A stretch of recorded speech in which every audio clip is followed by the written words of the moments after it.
Today's job is at Trend Micro, and we all know Trend Micro that it is cloud security and the enterprise security software company. This particular job is for sales engineer in the cloud. For Trend Micro, it is based in Sydney, works on a hybrid model, and the job listing is quite interesting.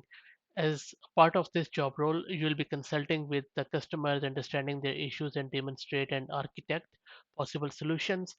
You should have experience with CI/CD pipelines and all the things which touch DevOps, and you should have good understanding of how Dockerization works, how containerization works, and in different clouds, it could be AWS, Azure, and then the services.